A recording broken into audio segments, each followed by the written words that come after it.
The next Grand Hero battle unit is Garon, the King of Nohr from Fire Emblem Fates. Garon is ready to duke it out in Heroes, and he's brought his award-winning smile too. Seriously though, Soeda Ippei does another great job with the artwork, and I think it makes Garon a much more enjoyable unit to use. As a unit, Garon is an infantry red dragon. I feel like he could have been in red armored dragon, but let's be real, Italian systems would never give us something like that for free. That's okay though, because Garon is pretty good stat-wise and is decently min-maxed. He has 43 HP, 33 attack, 22 speed, 33 defense, and 32 resistance. With only 22 speed, Garon is not going to be doubling anyone without the help of some skills, but his 33 defense and 32 resistance are a great balanced defensive stat line. Garon has his own unique weapon, and it's called the Breath of Blight. This dragon breath has 16 might, and its first effect is that it neutralizes effective against dragon bonuses, which means Garon won't take extra damage from Falchion, Nagatomes, etc. I think he's the only dragon that has protection from dragon killing weapons, so that is something unique for him. Breath of Blight's second effect is a bit more complicated, and you might have experienced it during his Grand Hero battle. On turn 4, Garon will deal 10 damage to foes within 3 spaces, and he will then restore HP equal to the number of foes he hits within 3 spaces times 5. So first off, 3 spaces is huge. He deals 10 damage to all those units in that range, and then he heals 5 HP for every foe he hits. If he hits only 1 enemy, then that's 5 HP, 2 enemies, that's 10 HP. While this seems like a very cool effect, it does only happen once during a battle, and it's only at the start of turn 4. That makes it very limiting, and you will have to do a lot of planning to use that AoE attack effectively. This effect is similar to Fallen Takumi's Scotty Bow, so I assume if you 5-starred multiple Garons and you use them on the same team, then you can apply that turn 4 AoE attack multiple times. I don't think that's the greatest strategy ever, but hey, you never know, and I'm sure someone is going to try and pull it off. As for Breath of Blight's last effect, it's just the standard adaptive damage against ranged units that most Dragon Breaths come with. As a reminder, Garon doesn't need to attack from range, he just needs to fight any ranged unit, and he will target their lowest defensive stat. Unless you give Garon distant counter, then this effect will only work when Garon makes an attack on a ranged unit. Looking at the rest of Garon's base kit, he comes with Dragon Fang, probably because he's a dragon. His A skill is Distant Defense 3, which is a great skill, providing plus 6 defense and resistance when attacked by a ranged unit. While Breath of Blight doesn't have distant counter, distant defense does complement Garon's good defense and res stats. His last skill is Panic Ploy, and it's the skill fully unlocked at 4 stars. Panic Ploy applies the panic status to all enemies if they are lined up with Garon on the board, and Garon has higher HP than them. Panic Ploy is good, but I think Garon's 43 HP is not the best for applying it consistently to a lot of units. Sure, that is enough to apply panic to most ranged units, but Garon will not be panicking army units or tough melee brawlers. It's usable, but don't expect it to hit everyone. Before we do a general comparison, I want to compare Garon with Adult Tiki because they are very similar stat-wise.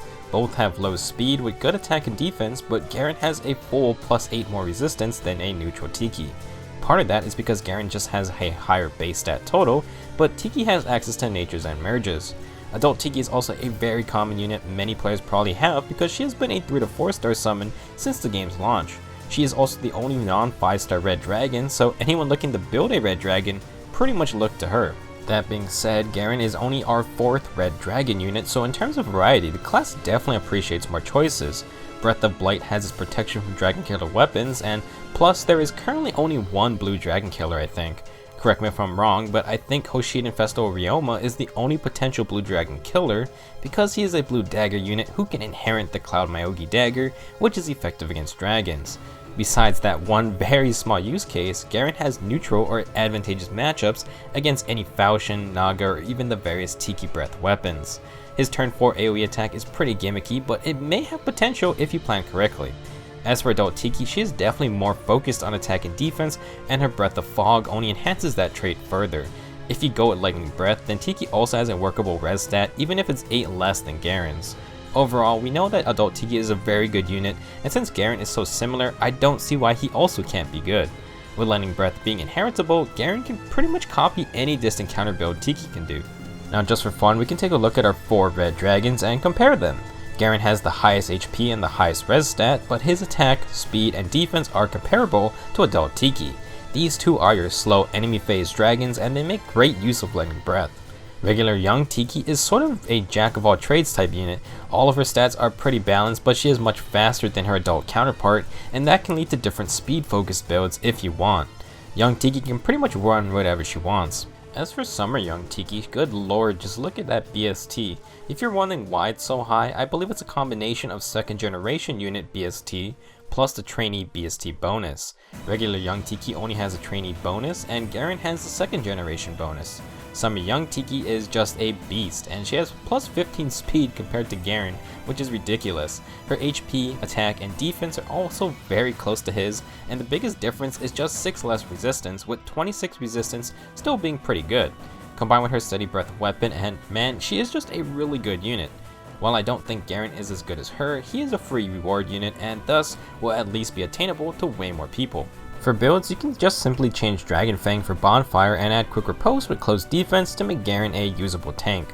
With only 22 speed, Garon is pretty much only going to succeed with enemy phase builds, and distant defense and close defense will help protect them from any threat. Breath of Blight is tough to take into account because it's really only as effective as how you play. If Garon doesn't hit anyone or the battle is over before turn 4, then it's pretty useless besides negating dragon effectiveness. However, if Garon can hit 2, 3, or 4 enemies, then Breath of Blight definitely can change the tide of a fight. Now since Garon doesn't have any innate distant counter abilities, you could just swap out distant defense for another close defense A skill. If you want to keep Breath of Blight, I don't think it's that great with distant counter, but that's up to you. I would just focus more on melee combat instead. As we mentioned, Garon can basically copy any build without Tiki can run, and that includes the popular dragon build of Steady Breath plus Aether plus Quick Riposte. The extra special cooldown reduction is needed to fire off Aether faster, and the healing should help keep Garon in Quick Riposte range. However, if Garon does fall out of Quick Riposte range, then he can use Vanish to try and retaliate a one-shot KO. To increase those chances, Garon can use Res Ploy to lower enemy resistance, and then there is also Breath of Blight's turn 4 AoE attack. In fights where Aether can't sustain Garon, a build like this might be able to use Breath of Blight's gimmicky effect with better success. There is definitely some changes you can make to this build, however, and the first one is to give Garon Lightning Breath Plus. It's easy to get, and refining it gives Garon plus 5 HP, which means he has a better chance at applying Panic Ploy. Since Garon has a high res stat, he can also go all in on res tanking with a Res Refine Lightning Breath plus Warding Breath, or you can spread some to defense by using a Res Refine Lightning Breath with Steady Breath. As for B skills, you can have a bunch of options other than Vanish. You can go Guard, Renewal, or something like Chill Attack. To change things up even more, since Garon comes with distant defense already, you could opt into running Lightning Breath with double distant defense. That might be too much priority on ranged threats, so maybe distant defense and close defense is a better balance.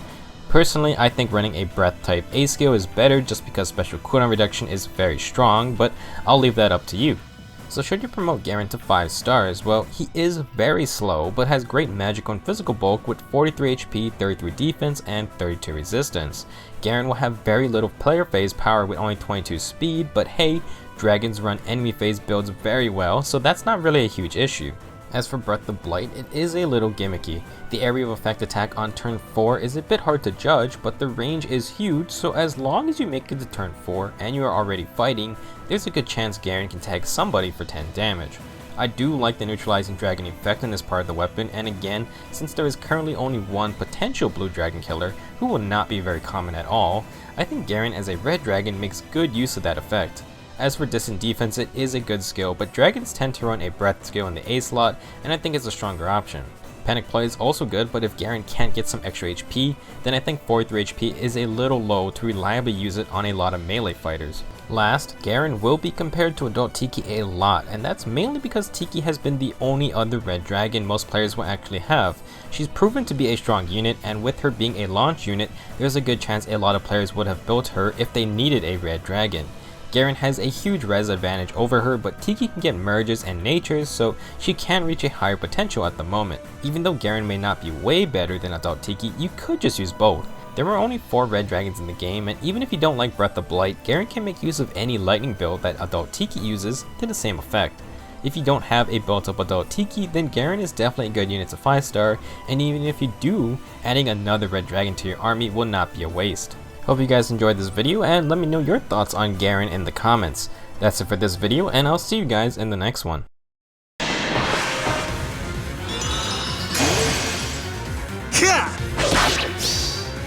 Vanish into the darkness!